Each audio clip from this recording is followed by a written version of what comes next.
I'm Sergeant Wayne Jenkins of Gun Trace Task Force. I'm assigned to Baltimore City Police Department. I don't care. This is on camera, dum-dum. Come on, let's get away from it because people are so ignorant. This morning, 7 Baltimore City police officers were arrested on federal racketeering charges. The 7 defendants were members of the Gun Trace Task Force.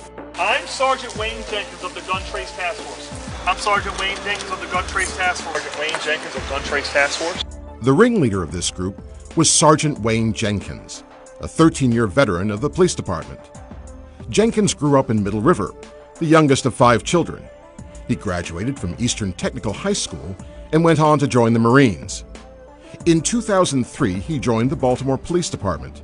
His star quickly rose, bringing in such cases as the recovery of $1 million worth of cocaine. Supervisors raved about Jenkins. One lieutenant told internal investigators that she believed Jenkins was the best gun cop the department had ever seen.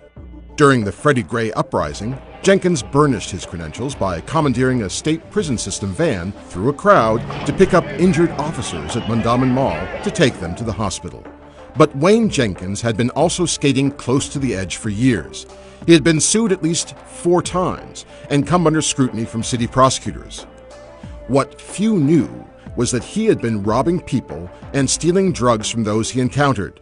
I first became aware policing activities, so to speak, of Wayne Jenkins about 10 to 12 years ago when I had a case where we were able to show that they took money.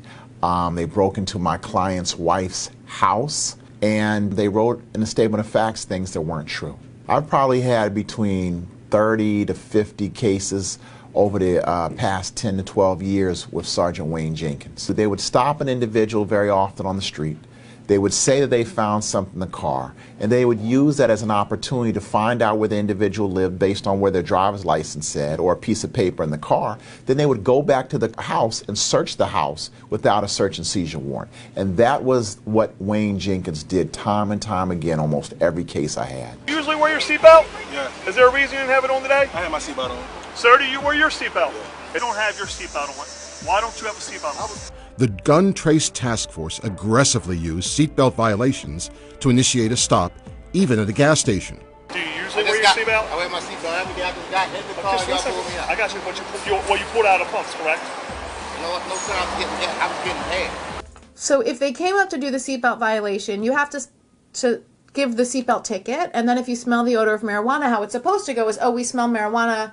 They can ask, do you have anything? The person doesn't have to answer that question, and then they would be able to search the car for the odor of marijuana. How you doing, man? How come you don't got a seatbelt on? Man, we just came up the gas station. Do me a favor. All right, step out of the vehicle for me. Well, you got a little bit of weed in here? Yeah, I just bought some marijuana. I was ready to smoke, that's all. Put your hands on your head. Keep your hands on your head. The reason I'm getting you out, you got a bag right there.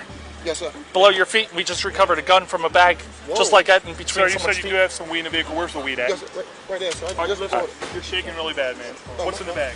Nothing, sir. Well, something's in the bag. No, there's nothing in the bag. Are you shaking because of the weed right here? Yeah, I just bought the weed up. Okay. All right, that's fine.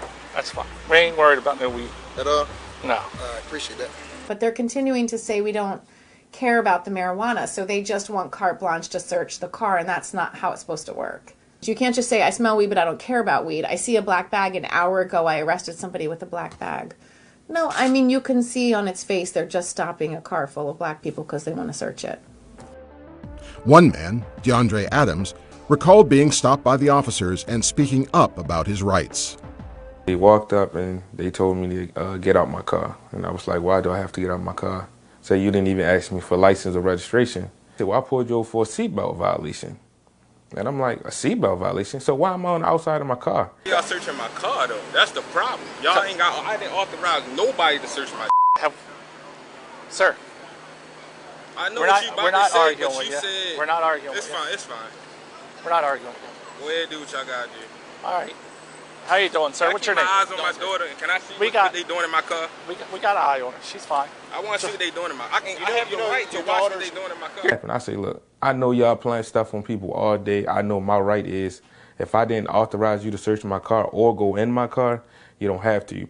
So the ones that they really stay away from is the ones that voice their opinion and know their rights. A lot of people don't, and a lot of people take pleas and that stuff because they don't believe that they can beat the system or they even have a chance because the system is so messed up and it's corrupt.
Eight five seven, I see you. 857, I see you.